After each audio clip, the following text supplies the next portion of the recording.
Assalamualaikum warahmatullahi wabarakatuh.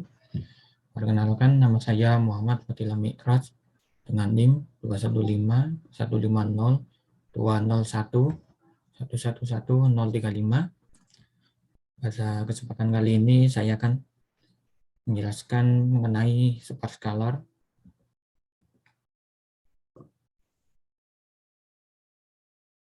Superscalar merupakan salah satu jenis dari arsitektur, di mana superscalar adalah sebuah unit prosesor. Superscalar merupakan sebuah rancangan untuk meningkatkan kecepatan CPU.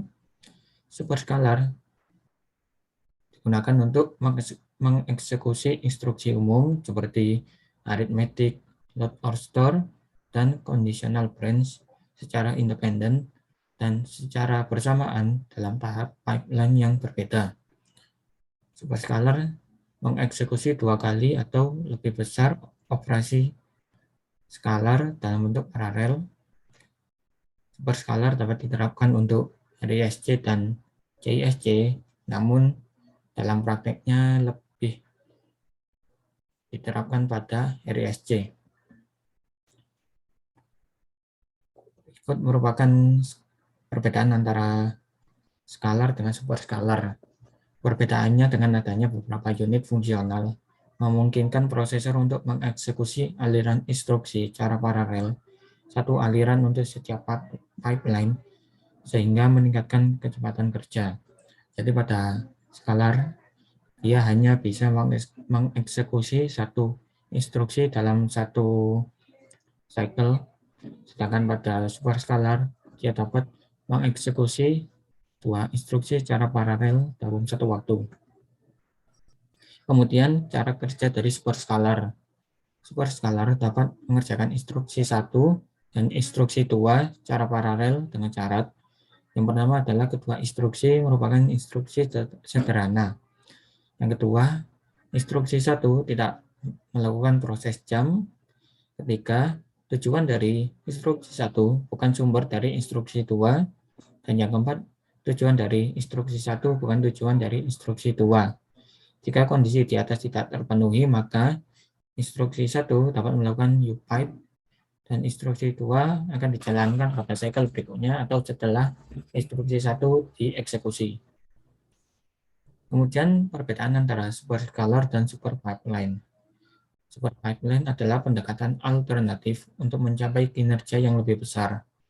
Perbedaannya, super pipeline mengeksploitasi fakta bahwa banyak tahapan pipeline melakukan tugas-tugas yang membutuhkan waktu kurang dari setengah clock siklus. Sedangkan superscalar mengizinkan proses untuk bekerja secara bersamaan pada satu clock siklus yang sama. Pada gambar di samping merupakan perbedaan antara base machine, super pipeline, dan superscalar. Jika pada base machine hanya bisa mengeksekusi satu instruksi dalam satu cycle. Seperti instruksi yang ke-0 yang melakukan proses instruction phase. Setelah proses pertama selesai, maka instruksi 1 baru akan memulai instruction phase. Sedangkan pada super pipeline, pada instruksi 0 akan dimulai instruction phase. Namun pada saat instruction phase berjalan setengah,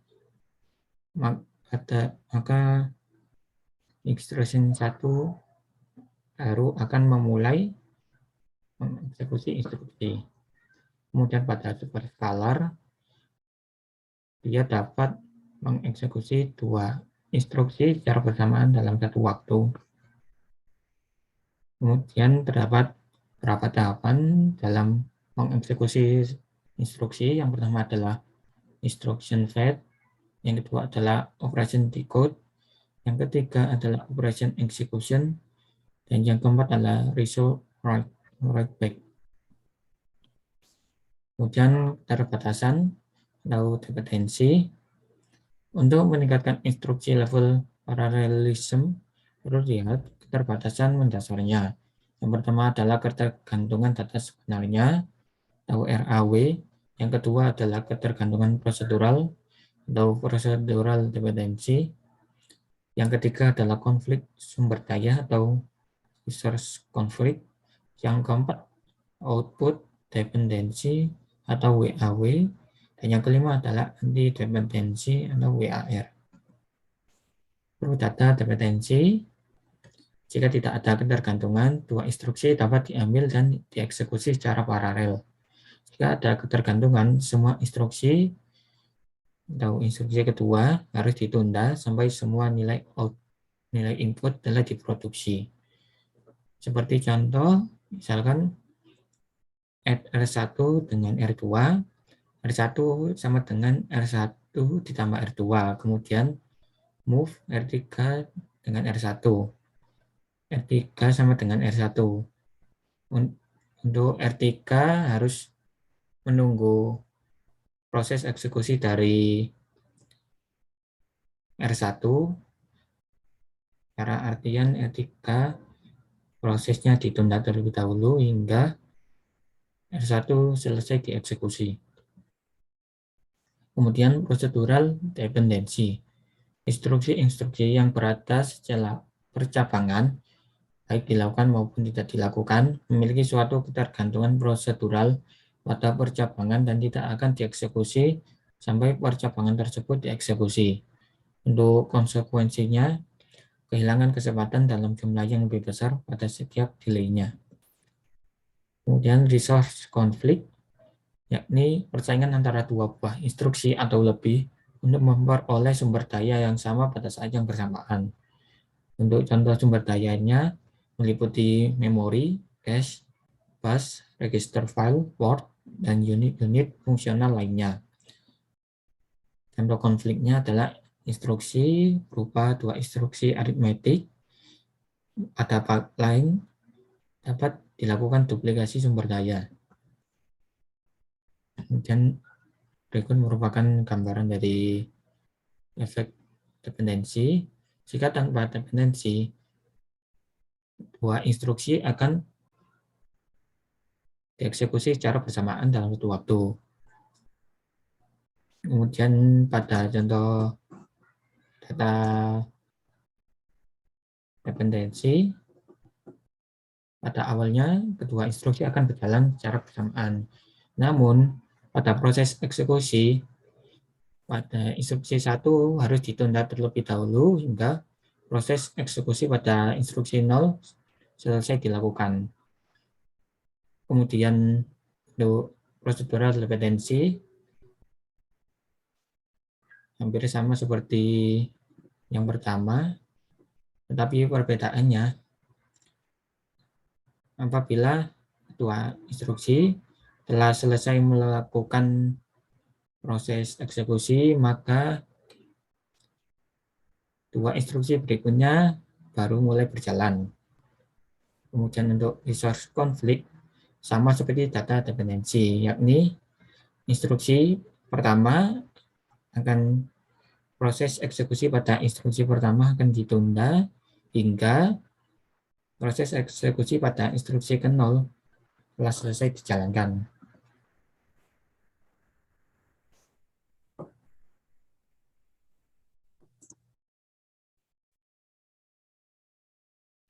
Assalamualaikum warahmatullahi wabarakatuh. Semuanya, perkenalkan nama saya Ahmad Dhafir Rabbani dengan NIM 215-150-207-111-039. Di sini saya akan menjelaskan tentang design issues. Di mana di sini terdapat instruction level parallelism, di mana instruction level parallelism itu merupakan instruksi yang bersifat independen dan dia dieksekusi secara paralel, lalu dia ditentukan oleh frekuensi ketergantungan data yang benar dan prosedural ketergantungan dalam kode. Di mana terdapat dua instruksi ini, yang kiri itu instruksi independen dan yang kanan instruksi dependen. Kenapa? Karena yang kanan terdapat pemanggilan register sebelumnya di baris kedua, di mana R3 register ketiga, R3 itu dipanggil lagi di baris kedua ini, di mana terjadi dependensi seperti itu. Tidak seperti yang di kiri, di mana tidak ada pemanggilan register sebelumnya, seperti itu. Lalu untuk machine parallelism merupakan kemampuan prosesor dalam memanfaatkan parallelism tingkat instruksi, di mana dia ditentukan oleh jumlah pipeline yang paralel dan oleh kecepatan serta kecanggihan mekanisme yang menggunakan prosesor untuk menemukan instruksi-instruksi independen. Dan lalu selanjutnya untuk instruction issue policy dapat digolongkan menjadi 3 kategori, yaitu in order issue atau IOI with in order completion, in order issue with out of order completion, lalu yang terakhir out of order issue atau OI with out of order completion. Di sini terdapat in order issue with in order completion, di mana bisa dilihat dari gambar di mana I1 membutuhkan 2 siklus untuk mengeksekusi, di mana dia ada di siklus kedua dan ketiga. Lalu bisa dilihat I3 dan I4 serta I5 dan I5 dan I6 itu bersaing untuk unit eksekusi yang sama seperti itu.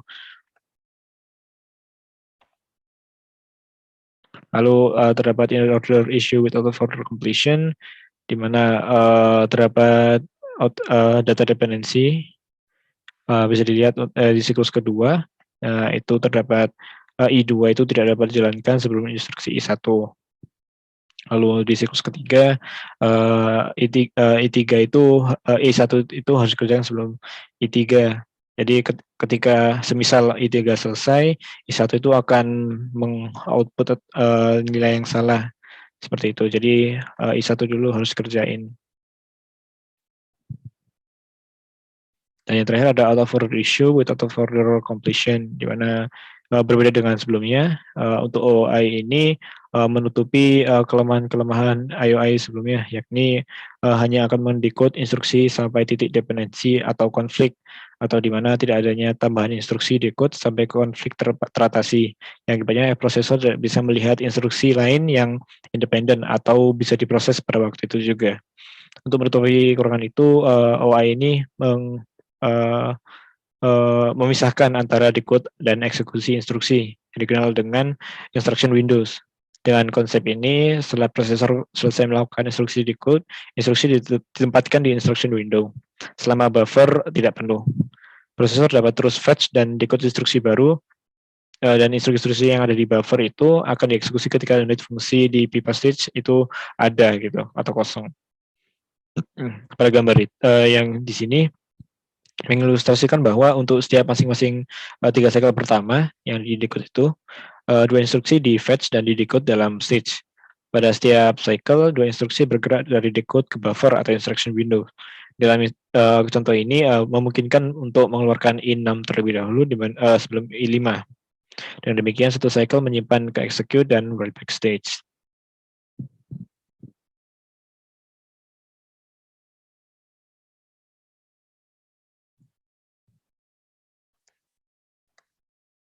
Assalamualaikum warahmatullahi wabarakatuh. Perkenalkan, nama saya Dava Putra Nandra, akan dengan nomor NIM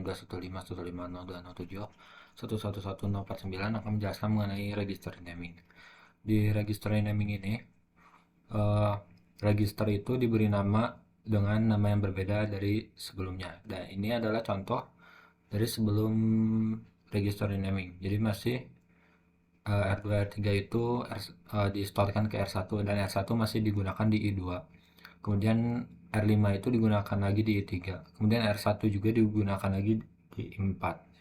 Itu ada 2 data yang sama gitu. Setelah register naming akan terjadi perbedaan, yaitu R2 R3-nya itu dimasukkan ke R32. Nah, sedangkan R32 itu masih digunakan yaitu di instruksi 2 dan masih terjadi row yaitu read after write. Distorkan ke R33, R32 ditambah R35 distorkan R33. Nah, perbedaannya itu ada di instruksi 3 yang mana dimasukkan ke R34. Sedangkan di sebelum register naming itu menggunakan register 5 lagi. Jadi tidak ada dependensi data. Jadi tujuan register naming itu mempercepat dengan cara untuk menghilangkan dependensi datanya itu. Jadi tidak ada waktu untuk menunggu. Nah, ini merupakan efek dari register naming dari segi base, load store, dari segi ALU-nya juga, ALU-nya juga, dan semuanya itu meningkat pesat dari segi kecepatan. Sedangkan untuk superscalar execution ini menggunakan static program yang sudah ada di compilernya, sudah di sistemnya, atau yang sudah dikeluarkan oleh programmernya. Setelah itu di superscalar akan terjadi instruction fetch, yaitu mendapatkan instruksinya itu, dan ada branch prediction, ada namanya percabangan yang diprediksi gitu ya. Jadi tidak tidak asal-asalan, dan itu jika prediksinya itu berhasil maka akan terjadi dilakukan sesuai dengan percabangannya itu. Lalu dimasukkan ke window of execution. Nah, di sini tidak terjadi instruksi sudah berbentuk dependensi data, tidak lagi sekuensial seperti di static programnya. Kemudian setelah diurutkan berdasarkan dependensi akan dieksekusi, kemudian diurai lagi, dilakukan proses selanjutnya seperti write data jika ingin disimpan. Sini ada cara kerja superscalar. Nah, cara kerja superscalar itu yang pertama instruksinya itu tidak ada proses jam, yang kedua instruksinya itu proses sederhana, jadi hanya menggunakan beberapa operan, tidak rumit. Kemudian di setiap instruksinya itu tidak ada dependensi data. Jika jika salah satu saja tidak terpenuhi, maka instruksi selanjutnya itu alternatifnya itu instruksi selanjutnya menggunakan use cycle, dan instruksi selanjutnya lagi di delay gitu. Kalau untuk superscalar implementation itu ada yang namanya di superscalar itu namanya logic. Itu yang pertama itu ada ya logic, itu berdasarkan dependensinya akan dibawa kemana dan seperti apa. Kemudian ada mekanisme paralel, yaitu seperti initiating, issuing, dan multiple instruction. Proses yang pertama yang tidak akan pernah hilang yaitu instruction fetch, itu untuk mendapatkan instruksi yang akan dilakukan. Untuk speculative execution itu mirip seperti branch, tapi berdasarkan syarat yang diprediksi dari instruksi sebelumnya. Halo, nama saya Vikalia Adriana Zeta dengan NIM 215-150-200-111-1035, dan sekarang saya akan menjelaskan bagian saya, yaitu Pentium 4.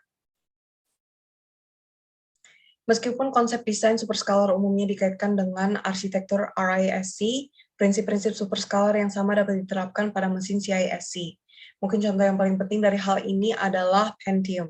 Pentium awal atau asli memiliki komponen superscalar sederhana yang terdiri dari penggunaan 2 unit eksekusi bilangan bulat terpisah.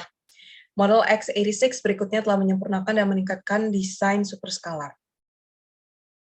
Pengoperasian Pentium 4. Prosesor mengambil instruksi dari memori dalam urutan program statis.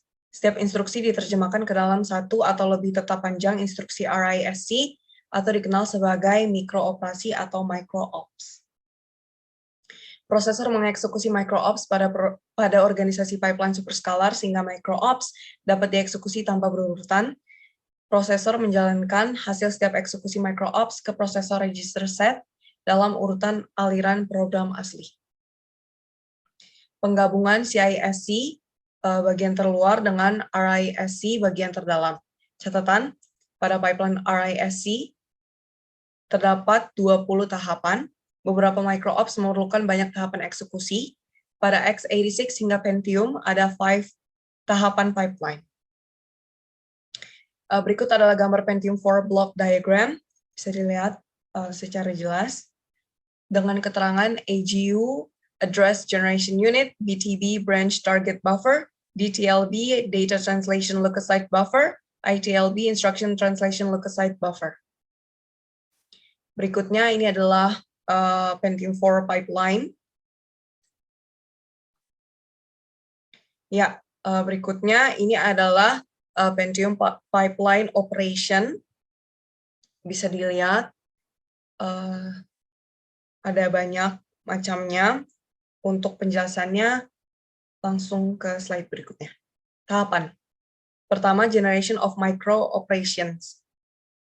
Micro operation adalah suatu operasi mikro di mana suatu komputer menjalankan suatu program dan melakukan siklus proses, memasukkan dan mengambil data atau melakukan eksekusi.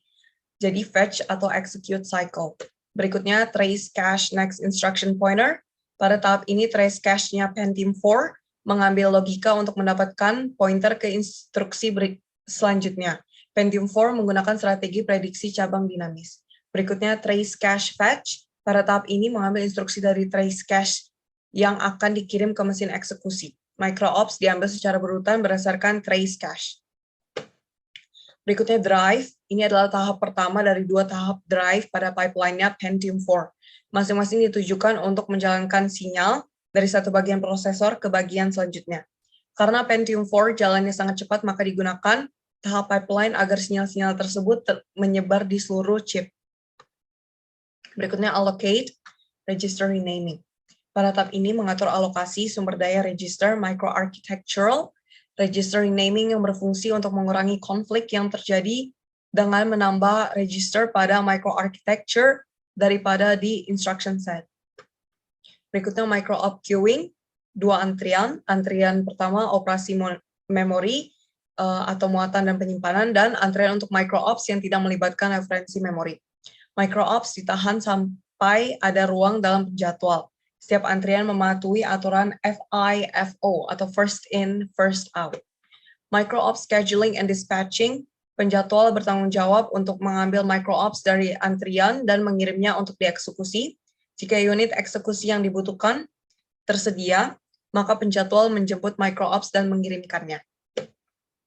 Berikutnya register file. Setelah melakukan pengiriman, pada tahap ini instruksi mengisi register file untuk dieksekusi tahap selanjutnya. Kemudian ada execute, flags. Pada tahap ini instruksi akan benar-benar dieksekusi oleh unit mesin eksekusi. Contohnya jika terdapat instruksi add, maka sejumlah angka akan dijumlahkan, dan seterusnya. Sedangkan pada flags, jika hasil instruksi mengatakan perlu untuk mengatur flag, maka akan dilakukan pada tahap ini. Flag berkaitan dengan bahasa assembly. Kemudian yang terakhir ada branch check. Di sini tahap di mana Pentium 4 memeriksa hasil dari cabang bersyarat untuk melihat apakah ada siklus yang terlewatkan. Intinya, pada tahap ini kondisi sudah dievaluasi dan front end yang mengetahui apakah tebakan prediksi cabang benar atau tidak. Itu saja yang bisa saya sampaikan. Terima kasih. Perkenalkan, nama saya Sherla Puspa Andina. Selanjutnya saya akan membahas tentang ARM Cortex A8. ARM Cortex A8 merupakan salah satu contoh desain superscalar prosesor dengan mengimplementasikan RISC atau Reduced Instruction Set Computer. Cortex A8 ini masih dalam keluarga ARM prosesor dan biasa disebut sebagai prosesor aplikasi. Berikut ini adalah beberapa informasi lainnya mengenai prosesor ARM Cortex A8, disebut juga sebagai prosesor aplikasi. Prosesor ini adalah prosesor embedded yang menjalankan sistem operasi kompleks untuk wireless dan mobile phones. Kemudian terdiri dari 13 stage pipelines dan ada sebuah unit terpisah untuk SIMD atau Single Instruction Multiple Data Unit yang mengimplementasikan 10 stage pipeline. Berikut ini merupakan blok diagram ARM Cortex yang ditunjukkan pada gambar di bawah ini, di mana terdiri dari 13 stage integer pipeline dan 10 stage SIMD pipeline. Kemudian ada juga beberapa instruksi, di mana ada instruksi fetch, decode, kemudian execute and load or store, kemudian ada nilai-nilai juga. Kemudian instruksi yang berjalan pada pipeline ARM Cortex ini berlangsung dalam beberapa tahapan. Yang pertama ada instruksi fetch unit, di mana memprediksi aliran instruksi, kemudian instruksi ini bisa sampai 4 instruksi per cycle-nya, menuju ke buffer untuk mendekode pipeline dan mengambil unit dari cache instruksi L1 dan menspekulasi pengambilan instruksi. Kemudian tahapannya ada fetch null, di mana address generation unit atau AGU menghasilkan alamat virtual, bisa juga sebagai alamat target pencabangan. Selanjutnya ada fetch pertama atau fetch 1 digunakan untuk mengambil instruksi dari cache instruksi L1, di mana secara paralel mengambil alamat untuk mengakses array prediksi pencabangan. Instruksi data fetch ketiga kemudian disimpan dalam antrian instruksi. Jika instruksi menghasilkan prediksi cabang, alamat target baru dikirim ke unit pembuatan alamat. Kemudian yang kedua ada instruction decode unit, di mana menerjemahkan dan mengurutkan semua instruksi. Kemudian dua instruksi dapat berjalan pada satu waktu. Pipe 0 berisi instruksi yang lebih lama dari program order. Jika instruksi pada pipe 0 tidak dapat diselesaikan, maka pipe 1 pun juga tidak bisa. Pengerjaan instruksi berurutan, hasil ditulis kembali ke file register pada akhir eksekusi pipeline. Kemudian yang ketiga ada instruction processing stage, di mana instruksi decode 0 didekompresi menjadi instruksi ARM 32 bit. Kemudian decode instruksi pada decode pertama selesai. Kemudian instruksi decode kedua ditulis dan dibaca ulang pada antrian. Langkah selanjutnya, tahap selanjutnya berisi logika penjadwalan instruksi, di mana papan skor memprediksi ketersediaan register menggunakan teknik penjadwalan statis. Kemudian pemeriksaan hazard juga dilakukan pada tahap ini. Kemudian selanjutnya ada decode keempat, di mana melakukan decode terakhir untuk semua sinyal kontrol yang diperlukan oleh integer execute dan load or store unit. Kemudian yang keempat ada integer execution unit, terdiri dari dua ALU, yaitu generator dan multiply pipelines. Kemudian tahapan pipeline-nya ada eksekusi 0 mengakses file register, itu bisa sampai 6 register untuk 2 instruksi. Kemudian penggalian barel eksekusi pertama jika dibutuhkan.